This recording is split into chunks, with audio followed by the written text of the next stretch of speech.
Guys, coming on for the Shannara Chronicles, Season 1, Episode 3, Fury. And I was definitely looking forward to this episode. The premiere, I thought, was really good. Not great, but I thought it was really good. There were definitely some things that I was a bit worried about.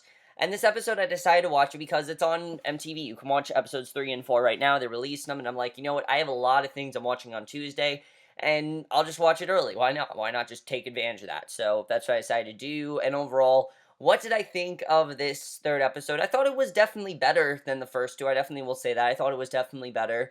There were still some things about it that I didn't love. It was not a perfect episode, but I overall really enjoyed it. I definitely think I'm going to start to enjoy this show, and let's just get into it because I really did enjoy this one. So we start off right where the last one left off. We see the creature's about to attack, and Will tells Amberle to run. She starts to run, stumbles, and Allanon then picks up his sword, kills the creature right away. And what I like about this, that Allanon, like I said, is just more experienced. So he knows how to kill these creatures. He's probably had experience with them before. And Amberle asks about Pyrea, and Allanon tells her that she's gone, which really, that was annoying because I really want Allanon and Pyrea to kind of have a moment, but they really didn't get to have it. And I wanted them to have it, but now that Pyrea is dead, I was hoping that they'd have something, but now they don't. So Will asks what that was, and Allanon says it's a demon, otherwise known as a Fury, and tells them there will be more coming and that they need to leave. They get on horses, and Amberle wants to know what's going on, how the Fury found them. Will says he doesn't know, no one's even knew they were headed there, and Allanon tells them that the Dagdamar's agent in the palace will stop at nothing to finish off the Chosen, which Amberle's confused about, and of course, Amberle doesn't know about all this, and she has to know what happened to the others, and that's when Will tell them, that they were murdered 2 nights ago, including Lauren, and Allanon, that they says they have to take her to the Elecries immediately, otherwise many more will die, but Amberle is too upset. She gets off the horse, runs away, and we see that Allanon then sees he has a very bad chest wound from his attack with the Fury, and Will goes to find Amberle. By the way, that whole thing was very rushed, but I really didn't care because, like I said, Allanon is just more experienced, so it made sense why it didn't take him long to defeat the thing because he's probably had experiences with it before. So Will then goes to find Amberle, and I like the bond that these two are starting to have. Definitely, I enjoy it. There are some things I don't like about it, but I like the friendship that these two have, definitely. And I know some people are like, oh, the girl who plays Amberle's a bad actress. I think she's actually doing a good job. I think some scenes, yes, she does come off a bit wooden, but for what she had in this episode, I thought she was pretty good. So Will goes to find Amberle. She tells him to leave her alone. He says he can't. It's the Druid's orders. And he tells her he knows how she feels, and he tells her about his mom dying and how he tried everything to save her. And he thought he could fix it, but he just couldn't. And he never knew it was possible to miss someone so much. And I like how they're bonding over this thing. They both have lost someone that they love. And she thanks him for finding her, and she says he's braver than he looks. And he says to not mistake terror for bravery. And he says he's sorry he didn't tell her about Lauren. And she says she's afraid to go back to Arbeloon. And he asks if it's because of the Elecries. And she says it's because of what she did, and she feels that she's the one that caused this. Of course, she doesn't really know what's going on, so she still feels it's her fault. And Allanon, meanwhile, is groaning in pain. Will runs to check on him and sees the bad chest wound, and Allanon says to take him to the Druid Cave, and they go there. Will tells him he can't stop the bleeding, and he needs a suture, and Allanon says he must get her to the Elecries, but Will refuses to leave him behind, but Allanon says to forget about him. He tells him he must keep Amberle safe, and then he starts gasping. Will runs off, and he tells Amberle come along. She asks where he's going, and he says they're going to the Silver River. It's mud. It's famed for its healing properties, and she says she should stay with Allanon, and he says she's coming with him because he promised Allanon that he'd protect her. So basically, they go on, and that's the main thing in this episode. They're going to go try to save Allanon, and he's going to try to get her to the Elecries. So Eventine then tells Andrew that he's glad to see he's coping well, and he tells me he's had reports on attacks on elven farms and villages in the Westland. And I have to say, one of the things they definitely in this episode is definitely making me more attached to the character of Ander. Before, I just thought, oh, he's just Amberle's uncle. But no, there's actually a lot more stuff going on with him that I actually thought was very interesting that they did here. I really like some of the stuff they did with him here. Basically, he says that he sherds demons, and Ander asks if he's heard anything from Amberle, which he hasn't, and Ander says he should have never trained her for the gauntlet, and he says he indulges her the same way her father indulged him, and says that there was nothing And he says that Ein, that's the name of his brother, wouldn't have done anything for his baby brother. And Ander asks if that included giving up his life, and Eventine says now is not the time to dwell on painful memories, but Ander says if their sins are coming back to haunt them, they might as well get them all on the table. And Eventine says Gnomes killed his brother, not him, and he asks if he wishes it was him that died that night and not Ein, and he says he wishes the same thing every day. And I thought this was really interesting. Ander kind of feels like he shouldn't have lived. He feels like he should have been the one to die and that his brother should have lived. And of course, his brother was Amberle's father, and Amberle really never knew her father because the fact that he died probably when she was very, very young. I honestly would like to see flashbacks with this. This is something where I think they should show us flashbacks, because if this is a conflict that's going to go on with Ander for the rest of the season, I definitely think we need to see some flashbacks here so we can get just as attached to this as Ander is and feel as bad for Ander as he does. So Will and Amberle make it to the Silver River, and Amberle asks why the druid chose him to protect her, and he says he has no idea, and she asks if he knows his ears glow red when he lies, which I thought was kind of a cool idea. Several times this episode she says that, and he tells her how he's part of the Shannara bloodline, and she realizes who he's related to, and he says they didn't talk about it much in the Vale, and there aren't a lot of elf fans out there, and she says she's beginning to see that he says he's no warrior, and he has no magic running through him, and he tells her he's heading to Storlock as soon as he gets her and Allanon back to the palace. She asks what happens if she doesn't want to go back, and she says she'll help him save the druid, but after that, it's better to everyone else if she just disappears, and he disagrees, actually. He doesn't agree at all, because she doesn't know really what she has to do here. She asks what happens if she doesn't want to go back, and he shows her the Silver River and jumps in, and when he gets out, Amberle is gone. Eretria then comes out and says he's naked and wet again, and Amberle realizes that they know each other, and Eritrea tells her all about the time they spent together. He says it was far from that. Here's the part of the episode I really didn't like, is this whole thing between Eritrea, Amberle, and Wil. I don't really like the way they're handling it. To me, this seemed like, it wasn't so much Amberle and Wil. Eritrea's kind of thing that made this very immature. A lot of what Eritrea said I thought was quite immature. Sounded very MTV-ish, and I didn't really like that. I really feel like Eritrea, I like her character. It's just the dialogue they gave her really wasn't that great in this episode. Some of it was actually pretty bad, I have to say. And the fact that they used this as comedy, I definitely did not like. And he tells Amberle how she drugged and robbed him, and he says he needs the elf stones back, and she says if it wasn't for her, he'd be dead. Now, I do like that these three have known each other before, and now they're kind of like, reuniting, and there's a lot that they have to deal with, and she says that's not happening because she has unfinished business with her, and she tells him they met it before. Will tries to tell Eritrea about Allanon dying, and she says he's out of luck, and he tells him there are demons out there, and they could pick up their trail at any minute, and Eritrea says she thinks she's better than her, but out here, they're nothing, just two stray dogs. She calls Will a clueless mutt and Amberle a stuck-up bitch. That line, again, I didn't really feel like it fit there. I felt like she could have said something else, and tells Cephelo to collar them. Amberle says to Will she can't believe he fell for Eritrea's tricks, and he says she saved his life, but also robbed him, and she says that wouldn't have happened if she hadn't seduced him, and he says she's not his type, and she says his ears are turning red again, and she says Ander warned her that rovers can never be trusted, and no matter what they say, they always have an agenda. Now, we do learn what that agenda is in this episode, which I did find to be quite interesting. I definitely will say that. The agenda that they want, I did find to be quite interesting here. So he says when he spent his life being judged for who he is, he tries to keep an open mind about people, and Eritrea says they fight like old gnomes, and again, another line I thought was just kind of silly. Will says she doesn't understand what's at stake, and she should just set them free and give him back the elf stones. She makes the horses go faster, drags Will across the dirt. Amberle runs up to him. It's supposed to be funny. I didn't find it funny. I thought it was kind of out of place. She tells Eritrea a demon attack is probably the best thing that could happen to her, and he asks her what her plan is. Amberle says to follow her lead. She tells Eritrea if she wanted a rematch, she's in. Eritrea says she'll pass, and Amberle asks if she's intimidated by an elven girl, and Eritrea gets up, knocks her out, which Will says is unfair. She tells Will to put Amberle on the back of the horse, and he asks her why she's doing that. She says because she's a rover. He says he thinks there's more to her than that, and she says he's wrong, and basically Eritrea takes him to their village and introduces him to Cephelo, who tells Eritrea to untie him because he's a guest, and he assures him Amberle is safe. Now, we get a lot more with Cephelo and Eritrea, who they are. We know that they're father and daughter, but there's a lot going on with them, and I definitely like finding out. That was some stuff they handled very well here. When we got to this village, that's when I actually really started to like this, because before I'm like, I don't really like this, but then we got to the village, that's when I thought the episode really started to get good. So Cephelo says they are well protected there, and there's nothing to be afraid of, that they are the same as him, and they all want the same thing. peace and prosperity. And Will says they never resort to stealing. He says the elves gave them no choice. So the real thieves drove them from their homes. And Will says he doesn't have to justify himself to him, he's just his prisoner. But Cephelo tells him despite the tough road he's had, he is accepted here. And Will asks if he's asking him to become a rover, and he says he's offering him much more than that. It's offering him the opportunity to join them. Isn't that the same thing? Like, I don't understand. I mean, the rover is their group. I don't get, like, what exactly is the difference there. I don't really see a difference. He says he understands he wants to become a healer and his skills would be valued there. So Will says he appreciates it, and Cephelo tells him not to answer now and to wait to give him his answer at the feast.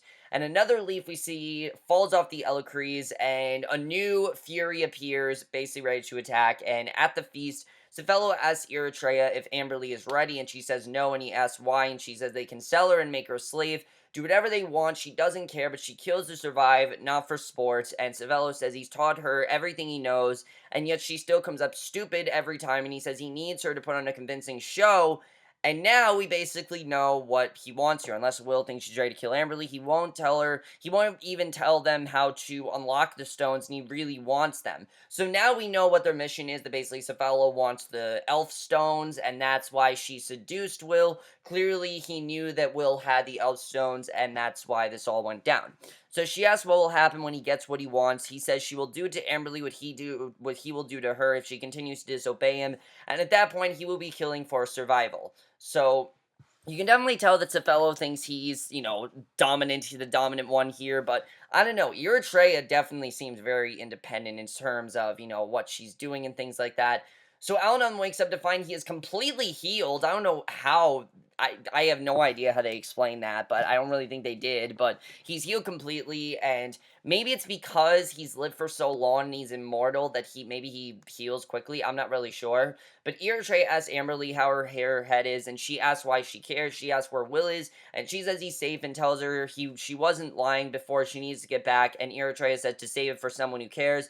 And she says her hatred for elves shouldn't shock her. She tells her she has two options. She can either put in the cuffs and they can fight to the death, or punch her in the face and make her run for it. She asks why she'd do either of those things, and she says one because she wants to live, the other because she wants to die. And Eretria says once she kills her, it will be her decision and not Will's, and this is not going to be her life. She says she doesn't get that if they want to survive in this world, they need to start taking care of themselves because no one's going to do that for her. So Amberle then says that she basically, may be right, and, she holds a knife to her throat, says she has a better idea. The Fury starts flying, and back at the feast, Cephelo tells Will to relax and assures him Amberle is safe. Now, I will say the conflict between Amberle and Eritrea is, the only thing I don't really like. I don't really like their rivalry here. I think it's kind of pointless because we know these three are eventually going to become allies because that's the plot of the show. I understand we need some setup, but I was not a fan of the way they handled the rivalry between them. Amberle I like, it's just Eritrea I thought was being very immature, and a lot of her writing on my part, on the part I really didn't feel went with the show exactly. Very kind of just out of place dialogue. That's really my thing here, is the dialogue on the show just sometimes is very out of place. So basically, he asks Will if he saw it as offer, but he doesn't want to. He says he has to get back to Allanon. Will says it's a pit, and Cephelo says it's a pity, but this life isn't for everyone. And Amberle and Eritrea suddenly appear, and Amberle tells him it's a trap, tells Cephelo to let him go. Eritrea says she didn't think this through. Cephelo tells Amberle he overestimated her, and Amberle says to let Will go or Eritrea dies. He says to not kill her and begs her not to do it. She starts to cry, but then laughs, and Eritrea and Amberle start to fight, but Will breaks up shortly. Will tells Cephelo to tell him what he wants, and he'll do it. Cephelo tells him to open his hand, puts the elf stones in, says he's heard the stories about his father, but unlike most people, he actually believes them. He says to show him how to use the stones, and he'll spare Amberle, but Will says they're just stones, and even if they were magic, he doesn't know how to use them. Cephelo says the wrong answer. Suddenly, they hear the sounds of a Fury approaching, and everyone runs away, and in my opinion, I thought this scene just had too much going on. You had Amberle and Eritrea, Amberle trying to tell Will he can't trust Eritrea and Cephelo, Will being forced to give Cephelo the elf stones, then the Fury attacking. Just too much, honestly. We just needed more from these scenes. That's really my thing here, is I just felt we needed a bit more. So suddenly they hear sounds of Fury approaching him, everyone's away, and Will sees the elf stones are suddenly glowing in his hand. He uses the magic against the Fury, his eyes start to glow, and the Fury is sucked into the stone, and Will passes out. So now we know that Wil has used magic, therefore there is definitely a consequence heading his way. What that consequence is going to be, I don't know, but like I said, like they said in the first episode, if you use magic, there will be a consequence. So we don't know what that's going to be. We'll have to see what that is. And Cephelo asks what she plans on doing, killing them both. And he says that she's already proved she's up to that task. She says she thinks she'll just kill him. And he agrees on one condition, that she gives him the stones and then he'll let them walk away. She puts the sword to his throat and he starts to choke her, but he's thrown by someone, and it's Allanon. Allanon somehow found them. I don't know how, but somehow he found them. They'd never explained. He tells Amberle her and Wil is supposed to be in Arborlawn, and she says Wil insisted they should save him.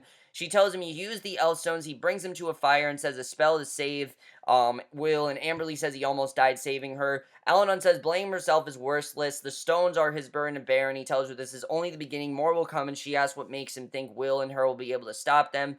And he says they share a destiny, a greater purpose, and she asks if he's wrong. He says the events leading up to this moment has been unfurling for centuries. And Wil lies there because he has yet to reconcile who he is, who the stones already know him to be. And she ran the gauntlet trying to find her place in life, and yet destiny had already found it for her. So I like how he's saying how these two are supposed to fight, and they're supposed to be on this quest together, and how they basically are meant to do this together. And he says everything is not happening because of her, it's happening to her, and the sooner that she accepts that, the better the better.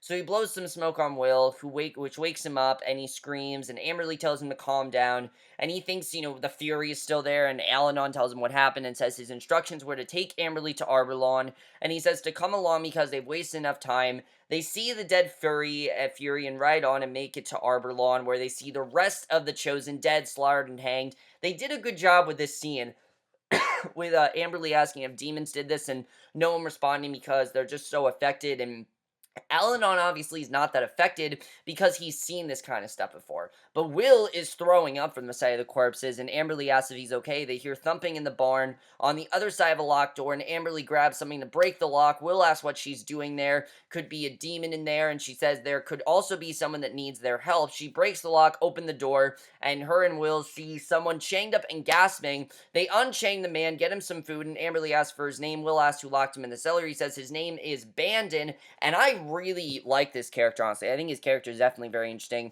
He says his parents locked him in the cell. It doesn't matter why, because they're dead now. He says he heard the demons first, then his parents scream, and he realizes he couldn't help or save them. Amberle tells him it's not his fault and tells Wil he's coming with them to Arborlawn, and Wil says he doesn't think it's a good idea. She asks what is leaving him there chained up with his dead parents, and Allanon says that he can't read his thoughts, so either he's hiding magic or doesn't know he has magic. So he's not really sure if they're safe with him, but Amberle's saying that he's coming with them regardless because, they think that he could help them out. I think Amberle just really wanted to save him. There was the princess in her. She just wanted to save him. So basically, Eretria then packs a bag. Cephelo asks where she's off to. He says she delivered him, and she delivered Wil. That was their deal, and now she's going to go as far from there as possible. And he says he has neither the stones or the boy, and she says that's not her problem. And he asks her about the bracelet and realizes that she got it from Amberle. Now, we don't know what this bracelet is, but obviously it's very powerful. He says if she was wearing it, she wasn't just any girl. She says he's never going to let her go, and he tells her elf stones equal freedom, and if she lies to him again,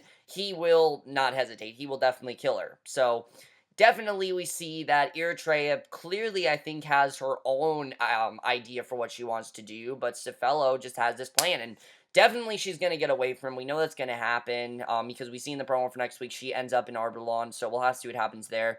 So Amberle, Bandon, Allanon, and Wil make it back to her kingdom, and when Amberle touches Bandon's shoulder, it makes him recall memories of the attack on his family, and definitely I think that's something that Bandon is going to struggle with, him just having his memories in his head. Eventually he's going to, remember what happened. He's definitely going to find out he has this magic, and maybe that's why his parents locked him up, because they didn't want him to know about the magic, because they knew what could happen. So she tells the servants to make sure he's clothed and fed. Allanon talks about how there is an enemy in the kingdom, and that is how the demon knew how to find Amberle at Pyria's, and tells one of the guards to double their security, and Amberle must never be left alone. She says she understands, and Ander reunites with Amberle. She says he scared him, and he tells the Elven Council still blame her for what's happening to the Elecries, and she says the warm welcome, and he says the warm welcome ends with him, and basically she's the one responsible. So Wil asks why Amberle isn't going straight to the Elecries, and Allanon says because she abandoned her sacred duty as a member are the chosen, and only the Elf Council can grant her permission to re-enter the sanctuary.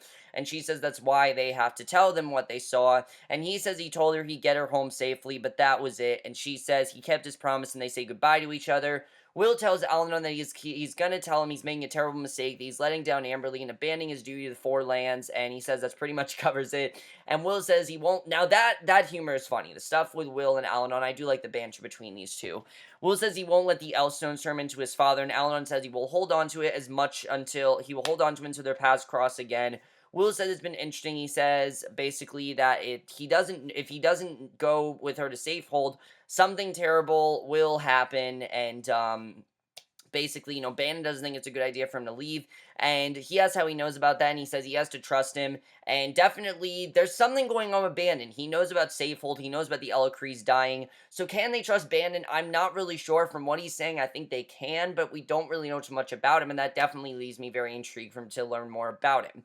So Amberle goes with Allanon guards to face the council. Allanon explains what's going on. Amberle says the demons are real and responsible for all the deaths that occurred. Eventine talks about what needs to happen to save the Elecrees, and Allanon says Amberle should be the one to do it since she's the only member of the Chosen left. And the council thinks about it, and then fucking Arion starts chiming in, and still Arion, I hate this character, I really do. He says his father told him magic died years ago. Eventine says he was wrong. Arion says now he's asking them to believe in fairy tales, and for all they know, this is nothing but a plot by the other races to bring them to the knees. And wow, it is so annoying, and I like that Alan's, trying to tell him, no, this is real, and Arion's like, no, it's not.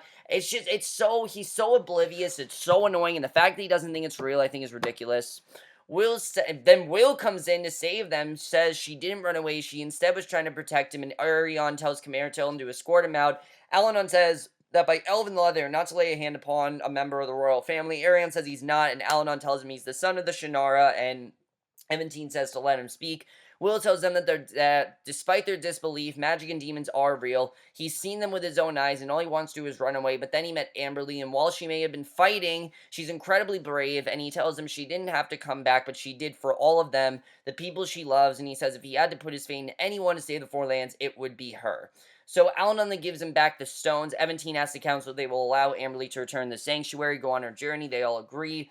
Eventine reassures her of what is expected of her on the journey ahead. He said if she passes the test, the Elecrees will give her the seed, but if she fails, she dies. He asks if she's willing to enter. She says she is. Wil says he wishes he could go in with her, and I'm pretty sure they are eventually going to meet up again. That's definitely going to happen. She thanks him for coming back, and he says it turns out he enjoys staring death in the face at least once a day. She says his ears are turning red again, and she then opens the door. Smoke comes out, she heads him ready to begin her journey, and that's how the episode ends. So overall, a pretty solid episode. I definitely will say that. There was some clunky dialogue, like I said. Really, my problem with the show is the dialogue. I just felt the dialogue was just kind of out of place at parts. But there are some very interesting things in this episode that I'm definitely interested in. One, are Amberle Wil are eventually going to meet up? How are they going to meet up? What's going to happen? We know they're going to meet up, but how are they going to meet up again? This is definitely not the last we've seen of them teaming up because, the plot of the show is the three of them, that being Amberle, Wil, and Eretria meeting up. Also, how is Eretria going to get away from Cephelo? I'm pretty sure she's not going to listen to him, but what exactly is she going to do? There has to be a way to get away from him. We'll have to see what happens with that.